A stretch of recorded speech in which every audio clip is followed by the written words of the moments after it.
Hello, मैं हूं geisha और आप देख रहे हैं द सिनेमा शो। आज के एपिसोड में बात होगी द ग्रे मैन की, जिसे स्पाई फ्रेंचाइजी में तब्दील किए जाने की खबर आ रही है। आरआरआर की भयंकर सफलता के बावजूद घाटे में क्यों रहे फिल्म के एग्जिबिटर्स? केजीएफ 2 और लाल सिंह चड्ढा का क्लैश टालने पर क्या बोले आमिर खान? न्यूड फोटो खिंचाने के मामले में रणवीर सिंह पर दर्ज हुए एफआईआर। रिचर्ड गेयर कंट्रोवर्सी मामले में कोर्ट क्यों पहुंची शिल्पा शेट्टी? आइए इन खबरों पर विस्तार से बात करते हैं। नेटफ्लिक्स की फिल्म द ग्रे मैन की सफलता के बाद मेकर्स ने रायन गॉसलिंग स्टारर इस फिल्म को फ्रेंचाइजी में तब्दील करने का मन बनाया है।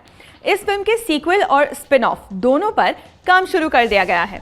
न्यूड फोटो खिंचाने के मामले में रणवीर सिंह के ऊपर मुंबई में एफआईआर दर्ज हो गई है। उन पर आईपीसी की धारा 292, 293 और 509 और इंफॉर्मेशन टेक्नोलॉजी एक्ट की धारा 67A के तहत केस दर्ज किया गया है। इसमें से धारा 67A गैर जमानती धारा है। रणवीर पर जो धाराएं लगाई गई है उनमें उन्हें 7 साल तक की जेल भी हो सकती है। चंद मेरे मखना और पाव भांगड़ा जैसे गानों के सिंगर बलविंदर सफरी का मंगलवार को निधन हो गया। अप्रैल में यूके के एक अस्पताल में उनकी ट्रिपल बाईपास सर्जरी हुई थी। इसके बाद वो ब्रेन डैमेज की वजह से कोमा में चले गए थे। 86 दिन अस्पताल में गुजारने के बाद उन्हें डिस्चार्ज किया गया, मगर वो रिकवर नहीं कर पाए और उनकी डेथ हो गई। बलविंदर 63 साल के थे। रिचर्ड गेयर किसिंग कंट्रोवर्सी में शिल्पा शेट्टी ने कोर्ट का रुख किया। शिल्पा ने अर्जी डाली है कि इस पूरे प्रकरण में वो खुद विक्टिम रही है। रिचर्ड गेयर ने उन्हें किस किया और इसका विरोध नहीं करने की वजह से वो इस घटना की कॉन्स्पिरेटर नहीं मानी जा सकती। पॉपुलर टीवी शो अनुपमा से एक्टर पारस कलनावत को निकाल दिया गया है। पारस शो में समर नाम का किरदार निभाते थे। उन्हें शो से इसीलिए निकाला गया क्योंकि उन्होंने मेकर्स को बताए बिना रियलिटी शो झलक दिखला जा साइन कर लिया। अपार शक्ति खुराना अपनी फिल्म धोखा राउंड द कॉर्नर में एक कश्मीरी आतंकवादी का रोल करेंगे। The big bull fame director Kuki Gulati की इस फिल्म में अपार शक्ति के साथ साथ आर माधवन और खुशहाली कुमार जैसे एक्टर्स काम कर रहे हैं।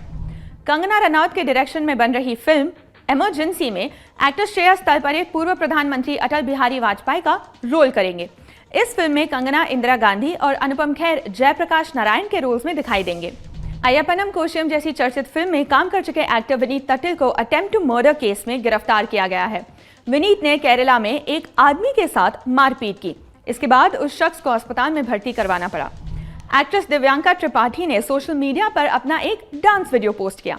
इस पोस्ट पर लोगों ने उन्हें फैट शेम करना शुरू कर दिया। कुछ लोग ये भी पूछते पाए गए कि क्या दिव्यांका प्रेग्नेंट तो नहीं। इन लोगों को जवाब देते हुए दिव्यांका ने कहा, कुछ बेवकूफ़ों में बिल्कुल भी समझदारी या संवेदनशीलता नहीं है। मेरा पेट फ्लैट नहीं है जैसा कि आइडियल महिलाओं का दिखाया जाता है। मुझसे दोबारा कभी ना पूछे कि मैं प्रेग्नेंट हूं या मोटी। तेलुगु फिल्मों के superstar Chiranjeevi veteran actor Kaikala Satyanarayana के घर पहुंचे। कैकला कुछ समय से बीमार चल रहे हैं, इसीलिए वो घर में ही रहते हैं। उनके जन्मदिन के मौके पर चिरंजीवी उनके घर पहुंचे और उनके परिवार वालों के साथ केक काटकर उनका जन्मदिन मनाया। आंध्र प्रदेश के एग्जिबिटर्स का दावा है कि आरआरआर की सफलता के बावजूद वो लोग घाटे में हैं। एग्जिबिटर समुदाय का कहना है कि प्रोड्यूसर और डिस्ट्रीब्यूटर अपनी फिल्मों की कमाई को बढ़ा चढ़ाकर बताते हैं, जो कि फिल्म की असल कमाई से अलग होती है। ऐसे में नुकसान एग्जिबिटर्स का होता है। Telugu film chamber of commerce secretary Mutyala Ramesh ने तेलुगु स्टार्स को जमकर लताड़ा है। उन्होंने बिना किसी का नाम लिए कहा कि ये स्टार्स अपनी फीस और फिल्मों की कमाई को लेकर झूठ बोलते हैं। उन्होंने अपनी बातचीत में ये भी जोड़ा कि इन फर्जी कमाई और फीस की खबरों से सिर्फ हीरो लोग खुश होते हैं, क्योंकि इससे उनका फायदा होता है। फिल्म से जुड़े बाकी सभी स्टेक होल्डर्स इससे नुकसान झेल रहे हैं। रमेश ने किसी का नाम तो नहीं लिया, मगर उनका निशाना महेश बाबू, प्रभास और अल्लू अर्जुन की ओर था। तापसी पन्नू और Pavel Gulati star of film दोबारा का फर्स्ट लुक और ट्रेलर रिलीज किया गया। अनुराग कश्यप के डायरेक्शन में बनी ये फिल्म स्पेनिश मूवी मिराज की हिंदी रीमेक है। दोबारा 19 अगस्त को सिनेमाघरों में रिलीज होनी है। हैदराबाद में लाल सिंह चड्ढा के प्रमोशन इवेंट में आमिर खान ने केजीएफ 2 के साथ अपनी फिल्म के क्लैश पर बात की। उन्होंने कहा कि उनकी फिल्म के वीएफएक्स पर रेड चिलीज ने थोड़ा ज्यादा टाइम ले लिया, इसीलिए वो तय समय पर अपनी फिल्म रिलीज नहीं कर पाए। इसीलिए वो केजीएफ 2 के साथ टकराने से बच गए। पिंक विला की एक रिपोर्ट में यह दावा किया गया है कि वरुण धवन की फिल्म बवाल के एक्शन सीक्वेंसेस को शूट करने में प्रतिदिन 2.5 करोड़ रुपए का खर्चा हो रहा है और ये सीक्वेंस 10 दिनों में शूट किया जाना है। यानी नितेश तिवारी के डायरेक्शन में बन रही बवाल के इस एक्शन सीक्वेंस को फिल्माने में कुल 25 करोड़ रुपए का खर्च आने वाला है। द सिनेमा शो के आज के एपिसोड में इतना ही। आपके लिए इन खबरों को लिखा है हमारे साथी श्वेतांक ने। अगर आपने ललन टॉप सिनेमा के यूट्यूब चैनल को सब्सक्राइब नहीं किया है, कीजिए, फौरन कीजिए।